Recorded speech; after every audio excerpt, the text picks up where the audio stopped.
மனோஜுக்கு இந்த அசிங்கெல்லாம் தேவைதான் அப்படின்னு சொல்லி யாரெல்லாம் நினைக்கிறீங்களோ அவங்களாம் நம்ம வீடியோக்கு லைக் பண்ணிக்கோங்க.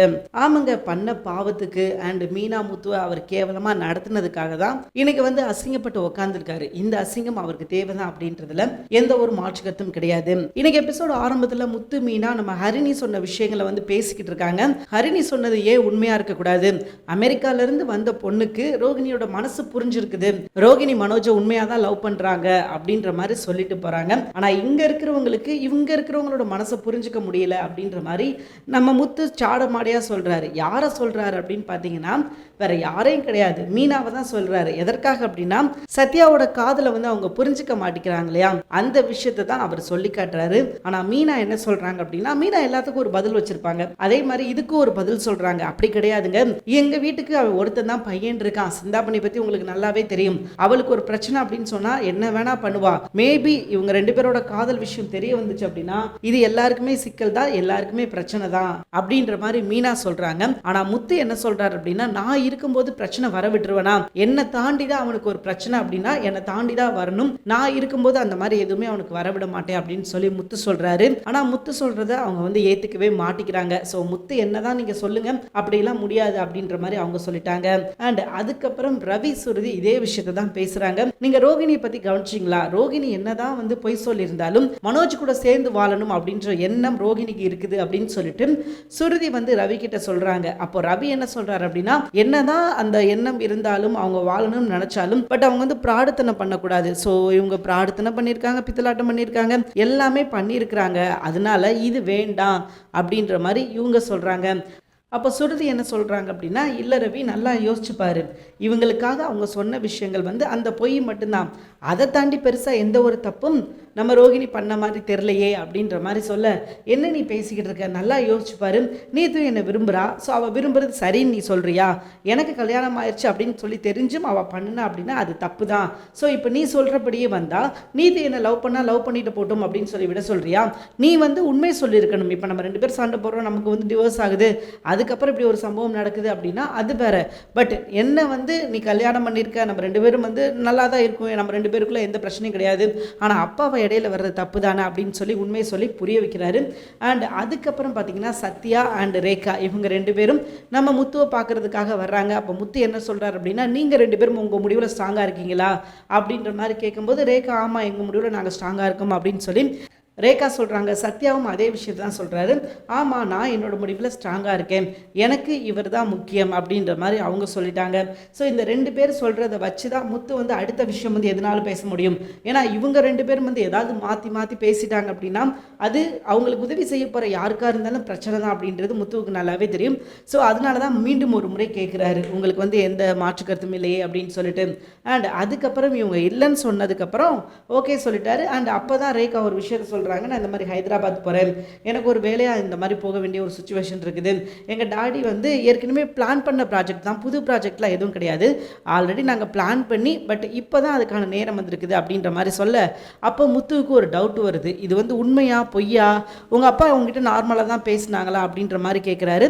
அப்போது ரேகா இருந்துக்கிட்டு ஆமாம் நார்மலாக தான் பேசினாங்க, அதில் எந்த மாற்றமும் கிடையாது, அவர் எப்பயும் போல தான் என்கிட்ட பேசினார் அப்படின்ற மாதிரி இவங்க சொல்ல, அப்போது நம்ம நினச்சது தப்பு, அவங்க ஆல்ரெடி பிளான் பண்ண ப்ராஜெக்ட் தான் அப்படின்ற மாதிரி சொல்லிட்டு அவரும் ஓகே சொல்கிறாரு. ஆனால் உண்மை என்ன அப்படின்னா எல்லா விஷயமும் அவருக்கு தெரிய வரும், சிந்தாமணி எல்லாத்தையும் ஆல்ரெடி அவங்க சொல்லிட்டாங்கன்றதுனால இது ஒரு பெரிய பிரச்சனையாக தான் பார்க்கப்படுது.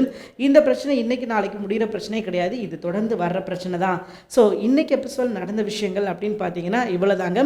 அண்ட் ஃபைனலாக ஒரு முக்கியமான சம்பவம் ஒன்று நடக்குது. அது என்ன அப்படின்னு பார்த்தீங்கன்னா, நம்ம மீனாவை எலெக்ஷன் அப்போ கத்தியால் குத்தினவை யார் சொல்லி அந்த விஷயத்தை பண்ணுனா அப்படின்றத நம்ம முத்து கண்டுபிடிச்சாரு. அண்ட் அதை வச்சு அடுத்து சிந்தாமணிக்கு ஒரு பெரிய பிரச்சனை கொடுக்க போகிறாரு. ஸோ இந்த ப்ரெஷரை தாங்காமல் நம்ம சிந்தாமணி அடுத்து என்ன பண்ணுறாங்க அப்படின்னா நம்ம முத்துவோட ஃபேமிலிக்கு அவங்க ஒரு பிரச்சனை கொடுக்குறாங்க. ஸோ இதுதாங்க இதுக்கப்புறம் வர எபிசோட். இன்றைக்கி எபிசோட் நடந்த முக்கியமான விஷயங்கள் அப்படின்னு பார்த்தீங்கன்னா இவ்வளோ தான்.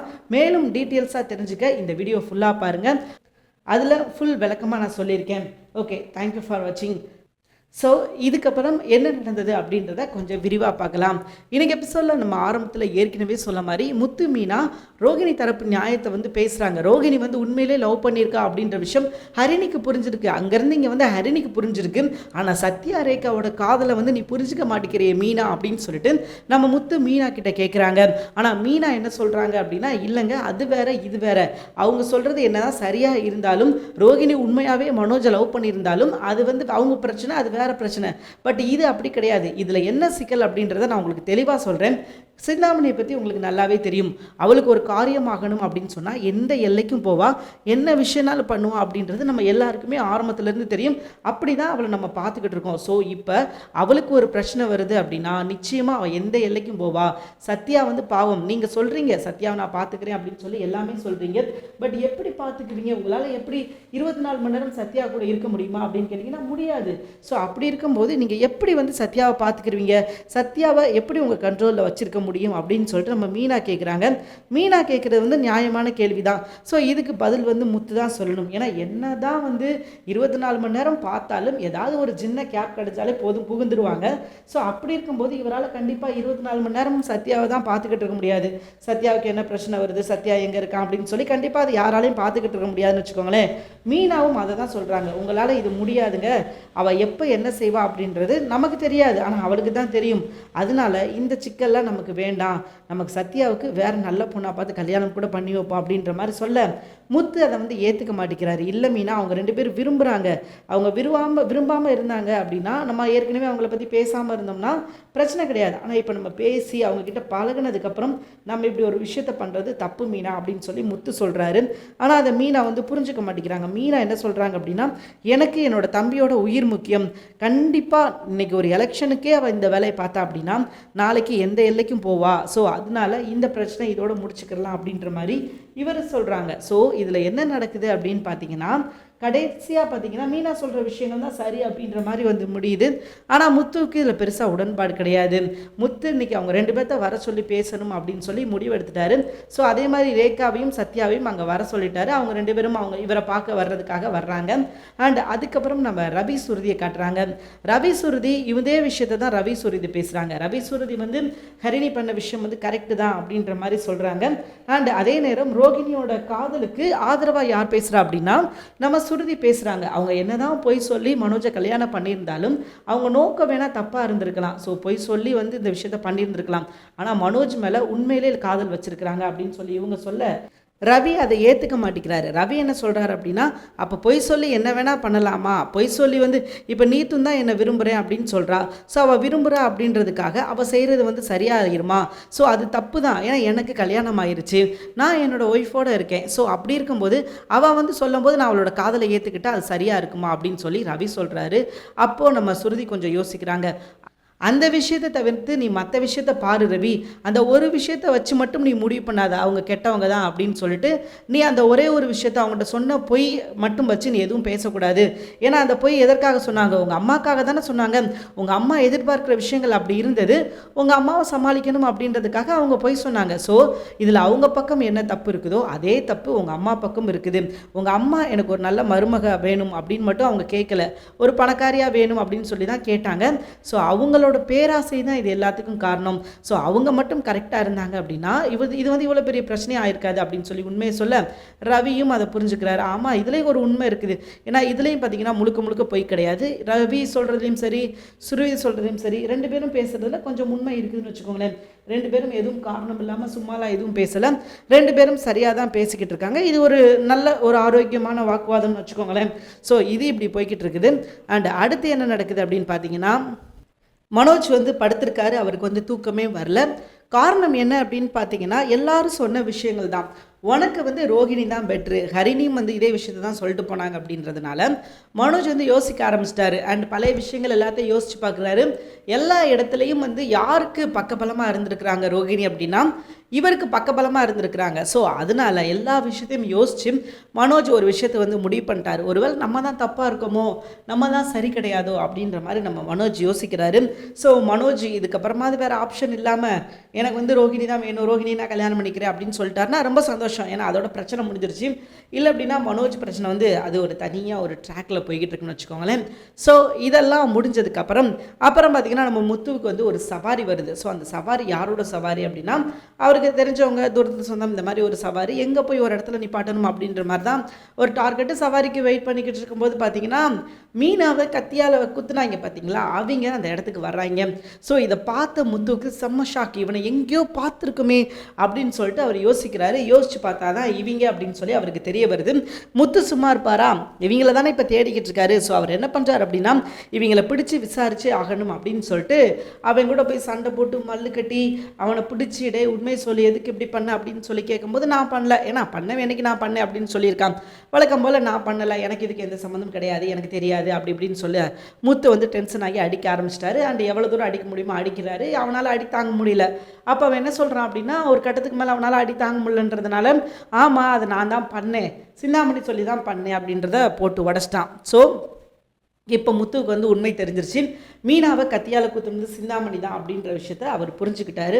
இதுக்கப்புறம் அவர் என்ன பண்ண போகிறாரு, ஏன்னா இதுக்கப்புறம் வந்து கண்டிப்பாக வந்து அவர் பிரச்சனை பண்ணுவார். ஆனால் அவராக போய் பிரச்சனை பண்ணுவாரா இல்லை அப்படின்னா போலீஸை விட்டு அனுப்புவாரான்னு கேட்டிங்கன்னா போலீஸை விட்டு அனுப்பிட்டார். ஸோ அவர் என்ன பண்ணுறாரு அப்படின்னா சிந்தாமணி வீட்டுக்கு நேரம் போலீஸ் அனுப்ப இவரே வந்து 2 பேர்த்தையும் போலீஸ் ஸ்டேஷனில் போய் பிடிச்சி ஒப்படைச்சிட்டாரு. இவங்க தான் சார் மனைவியை கத்தியால் குத்துனா ஏற்கனவே நீங்கள் கேஸ் போட்டிருந்தீங்களே அது 2 பேர் இவங்க தான், நான் இந்த மாதிரி இந்த இடத்துல பார்த்தேன், நான் பிடிச்சிட்டு வந்தேன் அப்படின்ற மாதிரி சொல்ல இங்கே பாருங்கள் முத்து நீங்கள் பண்ணது நல்ல விஷயம் தான் இல்லைன்னு சொல்ல, ஆனால் அதுக்காக நீங்கள் என்ன இப்படி போட்டு அடிச்சிருக்கீங்க அப்படின்ற மாதிரி சொல்லி அவங்க கேட்குறாங்க. சார் என்னோட மனைவியோட உயிர் சார் போயிருந்தால் எனக்கு வர முடியுமா அப்படின்ற மாதிரி சொல்ல அதுக்கப்புறம் போலீஸ்காரங்க அவங்கள பிடிச்சி 4 அப்பு ஏண்டா அவங்களுக்குலாம் இதெல்லாம் தேவையாடா, என்னடா நீங்கள் வேலை பார்த்துக்கிட்டு இருக்கீங்க அப்படின்னு சொல்லி போலீஸ்காரங்க 4 அப்பு அப்பி அவங்கள வந்து கூட்டு போய் செல்லுக்குள்ளே அடைக்கிறாங்க. அண்ட் அது போக இவங்களுக்கு பக்கப்படமாக இருந்தது யாருன்னு சொல்லிட்டாங்க இல்லையா, சிந்தாமணி அப்படின்ற விஷயம் தெரிஞ்சிருச்சு. ஸோ அப்போ என்ன பண்ணுறாங்க அப்படின்னா சிந்தாமணியை பார்க்குறதுக்காக நேரம் போகிறாங்க. சிந்தாமணிகிட்ட போய் கேட்குறாங்க நீ கிளம்பு ஸ்டேஷனுக்கு போவோம் அப்படின்ற மாதிரி சொல்ல நான் எதுக்கு சார் ஸ்டேஷன் வரணும், நான் என்ன பண்ணேன் அப்படின்ற மாதிரி சிந்தாமணி கேட்குறாங்க. இங்கே பாருமா நீ தான் மீனாவை கத்தியால் குத்துன அப்படின்ற விஷயம் தெரிஞ்சிருச்சு. ஸோ அதனால ஒழுங்கு முறையாக ஸ்டேஷனுக்கு வந்துரு அப்படின்ற மாதிரி சொல்ல இங்கே பாருங்கள் சார் நான் எதையும் நேரடியாக பண்ணுறவ, இப்படி குறுக்க வழியில் பண்ணுன்ற அவசியம் எனக்கு கிடையவே கிடையாது. ஸோ அதனால இதுக்கும் எனக்கு எந்த சம்மந்தம் கிடையாது. இவங்க பொய் கம்ப்ளைண்ட் கொடுக்குறாங்க என் மேலே, இவங்க வந்து பொய் புகார் கொடுக்குறாங்க அப்படின்ற மாதிரி இவங்க சொல்ல உடனே போலீஸ் பிடிச்சிக்கிட்டாங்க. நீ முதல்ல கிளம்பி வா, நீ வந்ததுக்கப்புறம் தான் எதுனாலும் பண்ண முடியும், நீ வந்ததுக்கப்புறம் பார்ப்போம் அப்படின்ற மாதிரி சொல்ல என் மடியில் கனம் இல்லை, என்கிட்ட பயம் இல்லை அப்படின்னு சொல்லிட்டு இவங்க என்ன பண்ணுறாங்க அப்படின்னா நேராக கிளம்பி போயிட்டாங்க. ஸோ அப்போ என்ன நடக்குதுன்னா ஸ்டேஷனில் அப்போ தான் எல்லா உண்மையும் தெரிய வருது. இது வந்து போலீஸாக பிடிக்கலை, முத்து தான் பிடிச்சி கொடுத்தான். ஸோ அது போக முத்துவுக்கு நல்ல பேர் கிடைக்கிது அப்படின்ற விஷயத்தை இவங்க புரிஞ்சுக்கிட்டாங்க. அப்போ இவங்க வந்து யோசிக்கிறாங்க ஆஹா நல்ல பேர் எடுத்துட்டானே, நம்ம என்ன செய்யலாம், இவனை நம்ம வந்து சும்மா விடக்கூடாது, இவனை நம்ம ஏதாவது பண்ணி தான் ஆகணும் அப்படின்னு சொல்லி முடிவெடுத்த சிந்தாமணி என்ன பண்ணுறாங்க அப்படின்னா ஏன்னா இது பெரிய ப்ரெஸ்டீஜ் இஷ்யூ ஆயிடுச்சு அவங்களுக்கு, நம்மளை இப்படி போட்டு கொடுத்துட்டானே, நம்ம எவ்வளோ பெரிய ஆள், நம்ம அப்படி நம்ம இப்படி நம்ம மேலே இவன் கை வைக்கிற அளவுக்கு வந்துட்டானே, என்ன செய்யலாம் அப்படின்னு சொல்லி யோசிச்சுட்டு தான் இவங்க அடுத்து என்ன பண்ணுறாங்க அப்படின்னா உடனே பக்காவாக பிளான் ரெடி பண்ணிட்டாங்க. ஏற்கனவே அந்த வீட்டு பேரில் அதாவது இப்போ அண்ணாமலை இருக்காரு அந்த வீட்டு பேரில் ஒரு 30 லட்ச ரூபா கடன் வாங்கி கொடுத்துருந்தாரு. அதை தவிர்த்து வந்து இவங்களும் மேற்கொண்டு கடன் வாங்கினாங்க. யார் விஜயா மனோஜ் சேர்ந்து ஏற்கனவே அவங்க ஒரு 20 லட்ச ரூபா கடன் வாங்கினாங்கன்னு வச்சுக்கோங்களேன். ஸோ அதெல்லாம் ஒட்டு மொத்தமாக சேர்த்து இப்போ என்ன பண்ணிட்டாங்க அப்படின்னு பார்த்தீங்கன்னா 50 லட்ச ரூபா கிட்ட கடன் வாங்கிட்டாங்க. ஸோ அப்படி இருக்கும்போது இவங்க வந்து வட்டி கட்டலை அப்படின்னு சொல்லி ஒரு பஞ்சாயத்து வருது. அப்புறம் அந்த கடன் கொடுத்தாருலையே அவரை கூப்பிட்டுட்டு நேராக சிந்தாமணி வீட்டுக்கு வந்துட்டாங்க. ஸோ இது நான் எப்படி பார்த்தா விஜயாட்ட தான் முதல்ல சொல்லியிருக்கணும், ஏன்னா விஜயாவுக்கு தான் ஃப்ரெண்டு அப்படின்னு சொல்லிக்கிட்டு இருக்காங்க. அப்போ விஜயா கிட்ட தானே சொல்லியிருக்கணும். ஸோ விஜயா கிட்ட சொல்லாமல் நேராக வீட்டுக்கு வர வீட்டில் வந்து ஒரு பெரிய பிரச்சனை பண்ணாங்க. இந்த மாதிரி நீங்கள் எங்களுக்கு வந்து பணம் கொடுக்கணும், வட்டி கட்டலை அப்படின்ற மாதிரி சொல்ல அப்போ அண்ணாமலை சொல்கிறாரு வாங்கல 30 லட்ச ரூபாய்க்கு பணம் கட்டிக்கிட்டு தானே இருக்கும், அதுக்கப்புறம் உங்களுக்கு என்ன பிரச்சனை அப்படின்ற மாதிரி சொல்ல 30 லட்ச ரூபாய்க்கு பணம் கட்டுறீங்க அது ஓகே, ஆனால் வாங்கினது 50 லட்ச ரூபாயில் அடுத்து எக்ஸ்ட்ரா வந்து இவ்வளோ வாங்கியிருக்கீங்களே அதுக்கு யார் பணம் கட்டுவா அப்படின்ற மாதிரி அவன் சொல்ல இவன் வந்து ஏற்கனவே இப்போதான் ஒரு பெரிய ஷாக்கில் இருந்து வந்திருக்காரு. நீதிமன்றம் வேற மாதிரி சொல்லிச்சு, இவங்க வேற மாதிரி சொன்னாங்க அப்படின்னு சொல்லிட்டு அப்புறம் இந்த விஷயத்தை கேட்டவனே என்றாது அப்படின்ற மாதிரி மனோஜை பார்க்க மனோஜுக்கு ஷாக்கு. அதுக்கப்புறம் நடந்த விஷயங்கள் எல்லாத்தையும் ஒன்று விடாமல் சிந்தாமணி வந்து அடிக்கிட்டாங்க. அண்ட் அவங்களும் வந்தவரும் எல்லாத்தையும் சொல்லிட்டாரு, இந்த மாதிரி எங்ககிட்ட வந்து அந்த ஏற்கனவே 30 லட்சம் கடன் வாங்கிருந்தீங்க பார்த்தீங்களா, அந்த இடத்துல இருந்து எங்களை திருப்பி தர சொல்லி எங்ககிட்ட 50 லட்சம் வாங்கி அங்கே 30 லட்சம் கொடுத்து அந்த பத்திரத்தை வாங்கி எங்ககிட்ட கொடுத்து எங்ககிட்ட 50 லட்ச ரூபா வாங்கினாங்க அப்படின்ற மாதிரி போட்டு உடைக்க அண்ணாமலைக்கு வந்தது பாருங்கள் கோவம். அட பாவீங்களா, நீங்கள் இன்னும் திருந்தவே மாட்டீங்களாடா அப்படின்னு சொல்லிட்டு விஜயாவை உள்ளே விட்டுட்டு ரவுண்டு கட்டுறாரு. எங்கிட்ட மனோஜை கூப்பிட்டு வந்து ரவுண்டு கட்டுறாரு. என்ன நீலாம் மனுஷனாடா, நீலாம் மனுஷன் கணக்கில் வருவியாடா, நீலாம் சி அப்படின்னு சொல்லி மூஞ்சில் காரி மட்டும்தான் துப்பலை, மற்றபடி எல்லா விஷயத்தையும் பக்காவாக செஞ்சுட்டாரு. ஸோ ரொம்ப அசிங்கப்படுத்திட்டாரு, பயங்கரமாக அசிங்கப்படுத்திட்டாரு.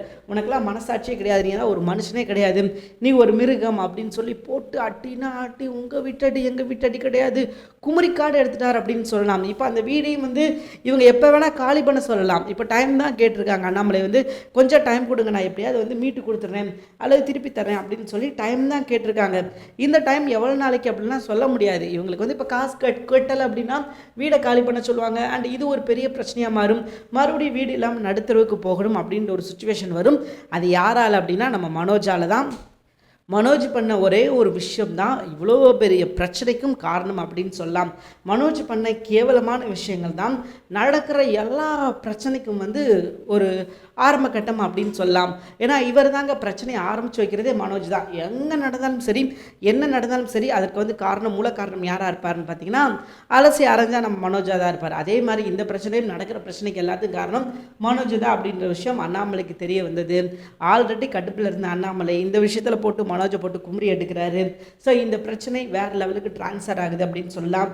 ஸோ மறுநாள் பார்த்தீங்கன்னா சிந்தாமணியை பார்த்து விஜயா கத்துறாங்க, ஏன் சிந்தாமணி நீங்கள் எப்படி பண்ணீங்க, எப்படி நீங்கள் பண்ண போச்சு அப்படின்ற மாதிரி சொல்லி சண்டை போடுறாங்க. அதுக்கு சிந்தாமணி என்ன சொல்கிறாங்க அப்படின்னா, நான் பண்ணதுக்கே நீங்கள் இப்படி சொல்கிறீங்களே, உங்கள் பையன் என்ன பண்ணான்னு தெரியுமா, அந்த முத்து பையன் மீனா பேச்சை கேட்டுக்கிட்டு அவனை பிடிச்சி என்னை தூக்கி உள்ள வச்சிட்டான், அவனே ஆள் செட் பண்ணி நான் தான் பண்ண சொன்னேன் அப்படின்னு சொல்லி என்னை தூக்கி உள்ள வைக்கிறதுக்கு உங்கள் பையன் எல்லா வேலையும் பார்ப்பான், அப்போ நான் சும்மா இருக்கணுமா அப்படின்னு சொல்லி ஒட்டுமொத்த பழியை தூக்கி இங்கிட்டு போட்டுட்டாங்க. இது வந்து விஜயாவுக்கே பெரிய அதிர்ச்சி. என்னடா அது, நம்மளா இந்த விஷயத்தெல்லாம் பண்ணோம் அப்படின்னு சொல்லி அவங்களே பெரிய ஷாக்கில் இருக்காங்க. ஸோ இது ஒரு தனி பிரச்சனையாக போய்கிட்டு இருக்குது, அது ஒரு தனி பிரச்சனையாக போய்கிட்டு இருக்குது. ஆக மொத்தம் பிரச்சனைக்கு மேல் பிரச்சனை வந்துக்கிட்டே தான் இருக்குது. ஸோ மனோஜ் நல்லா செருப்படி, நான் மனோஜுக்கு இதெல்லாம் தேவைதான். மனோஜ் இந்த அடியெல்லாம் எப்போயோ வாங்கியிருந்திருக்கணும், தப்பிச்சுக்கிட்டே இருந்தார். ஆனால் இந்த முறை நல்லா குமுறுக்காடு வாங்கிட்டார் அப்படின்னு சொல்லலாம். இதை தான் நம்ம எதிர்பார்த்து காத்துக்கிட்டு இருந்தோம். மனோஜை வந்து சும்மா விடக்கூடாது, மனோஜுக்கு அவன் பண்ணுற விஷயத்துக்கு அப்பப்போ தண்டனை கிடைக்கணும் அப்படின்றது தான் நம்மளோட கருத்தாக இருந்தது. இப்போது அது நடந்திருக்குது அப்படின்றது தான் உண்மையும் கூட. ஸோ பார்ப்போங்க இந்த விஷயம் எங்கே போகுது, என்ன நடக்குது, எப்படி முடிய போகுது அப்படின்றது தெரியல. ஆனால் ஒரு விஷயம் தெளிவாக தெரியுது, இதனால் வரப்போகிற பிரச்சனைகள் கொஞ்சம் நஞ்சம் கிடையாது. இப்போ நாளைக்கு இந்த காசை நீங்கள் வந்து எனக்கு இத்தனை நாள் எடுத்து வைக்கணும் அப்படின்னு சொல்லிட்டு அவன் போயிட்டான். இத்தனை நாளைக்கு முன்னாடி காசு எடுத்து வைக்கல அப்படின்னா என்ன செய்யுமா, வீட்டை காலி பண்ண சொல்லுவாள். நீங்கள் இந்த வீட்டில் இருந்த வரைக்கும் போதும், தயவு செஞ்சு நீங்கள் இந்த வீட்டை காலி பண்ணுங்கள், இதுக்கு மேலே இந்த வீட்டில் வந்து உங்களை இருக்க வைக்க முடியாது, ஏன்னா இருக்க வச்சா எங்களுக்கு தான் பிரச்சனை வரும், ஸோ நீங்கள் தயவு செஞ்சு வீட்டை காலி பண்ணியிருங்கப்பா, எங்களுக்கு இதுக்கு எந்த சம்மந்தமும் கிடையாது அப்படின்னு சொல்லி அவன் ஒரு பிரச்சனை பண்ணுவான். ஸோ இப்படி அங்கிட்டு ஒரு பிரச்சனை இங்கிட்டு ஒரு பிரச்சனை அப்படின்னு சொல்லி மொத்தமாக சேர்ந்து வந்துச்சு அப்படின்னா பாவம் அண்ணாமலையால் என்ன சமாளிக்க முடியும், அவரால் எதுவும் சமாளிக்க முடியாது. முத்து மீனா அவங்க ஏற்கனவே ஒரு ரூம் கட்டணும் அப்படின்னு சொல்லி கொஞ்சம் அமௌண்ட் சேர்த்து வச்சுருக்காங்க இல்லையா, அந்த அமௌண்ட் தான் மறுபடியும் ஸ்பெண்ட் பண்ணுற மாதிரி இருக்கும். ஸோ அவங்க ஏற்கனவே சேர்த்து வச்ச காசை திரும்பவும் வந்து உடைக்கிற மாதிரி இருக்கும். ஆனால் இவன் பாருங்களேன், எதுக்குமே காசு நகட்ட மாட்டான். இவனுக்கு வந்து அவன்கிட்ட இருந்த காசை மட்டும் எந்த பிரச்சனையும் யூஸ் பண்ண மாட்டான், ஆனால் மற்ற எல்லாரும் இவனுக்காக ஹெல்ப் பண்ணணும் அப்படின்றது தான் அவனோட எண்ணமாக இருக்குது. ஸோ அதே மாதிரி தான் இந்த முறையும் இந்த பிரச்சனை வந்து சும்மா சாதாரண பிரச்சனை கிடையாது, இது வேறு லெவலுக்கு பெரிய பிரச்சனையாக உருவாகும் அப்படின்றதுல எந்த ஒரு மாற்று கருத்தும் கிடையாது. ஸோ இனி பார்த்தீங்கன்னா இவன் என்னென்ன விஷயங்கள்லாம் பண்ணுறானோ இது எப்படி ஒர்க் ஆகும்னு நினைக்கிறீங்க, டோட்டலாகவே வேறு மாதிரி ஒர்க் ஆகும், யாருமே எதிர்பார்க்காத அளவுக்கு ஒர்க் ஆகும்.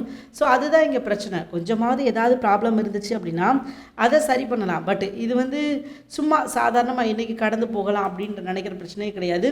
வீடுன்றதுனால இதை சீரியஸாக எடுத்து மனோஜை போட்டு கும்பிடணும், எல்லாரும் சேர்ந்து கும்பிடணும். அண்ணாமலை மட்டும் அடித்தா சரிப்பட்டு வராது, ஏன்னா அண்ணாமலை வந்து சும்மா மொத்திட்டு போகிறாரு.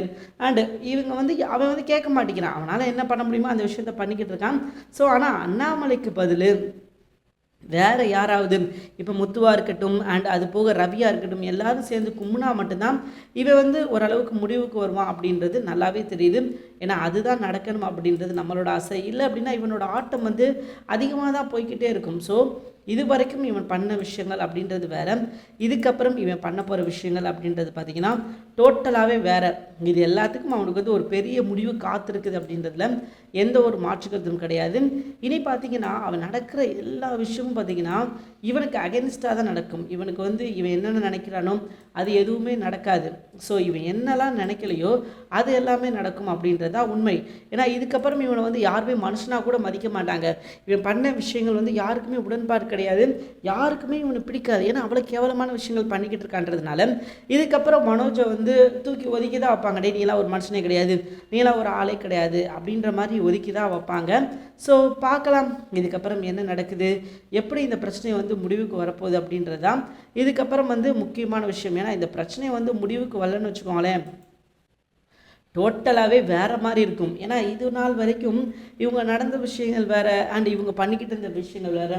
ஆனால் இப்போ ஒட்டுமொத்தமாக குடும்பத்துக்கே வீடை வச்சு ஒரு பிரச்சனை வருதுன்றதுனால இது வந்து அவங்க எல்லாரையுமே பாதிக்கும். இது வந்து முழுக்க முழுக்க பார்த்திங்கன்னா இவங்களை மட்டும் இல்லாமல் மொத்த குடும்பத்தையும் பாதிக்கும் அப்படின்றதுல எந்த ஒரு மாற்று கருத்தும் கிடையாது. ஸோ எது எப்படியுங்க இப்போ வரைக்கும் நடந்த விஷயங்கள் ரொம்பவே சூப்பராக போய்கிட்டு இருக்குது. அண்ட் இதுக்கப்புறம் நடக்க போகிற விஷயங்கள் இன்னும் அருமையாக தான் இருக்கும். ஏன்னா இதுக்கப்புறம் பார்த்திங்கன்னா இன்னும் பிரச்சனைகளுக்குள்ளே தான் நம்ம மனோஜ் சிக்க போகிறாரு. மனோஜ் பண்ணுறதுக்கான தண்டனைகள் எல்லாமே அவருக்கு ஒட்டு மொத்தமாக கிடைக்க போகுது. இவ்வளோ நாள் வரைக்கும் அவர் தப்பிச்சிருக்கலாம், ஆனால் இதுக்கப்புறம் அவர் தப்பிக்கிறதுக்கான வாய்ப்பே கிடையாது. ஏன்னா அவருக்கு தான் இதுக்கப்புறம் அசிங்கம். எல்லாரும் அவரை வந்து காரி துப்ப போகிறாங்க. நீ எல்லாம் ஒரு மனுஷனே கிடையாதா அப்படின்னு தான் சொல்ல போகிறாங்க. ஏன்னா அந்தளவுக்கு தான் அவர் பார்த்த வேலைகள் இருந்தது. அவ்வளோ தூரம் தான் அவர் எவ்வளோ கேவலமானவர் அப்படின்றத எல்லாரும் புரிஞ்சுக்கிறதுக்கான ஒரு நேரம் இதுதான் அப்படின்னு கூட சொல்லலாம். பார்க்கலாங்க என்ன நடக்குது அப்படின்னு சொல்லி. தேங்க்யூ ஃபார் வாட்சிங். இப்படி உங்களுக்கு பிடிச்சிருந்துச்சுன்னா மறக்காம லைக் பண்ணிக்கோங்க. நம்ம சேனல் எனக்கு இன்னும் சப்ஸ்கிரைப் பண்ண முடியுங்கன்னா உடனே சப்ஸ்கிரைப் பண்ணிக்கோங்க. தேங்க்யூ.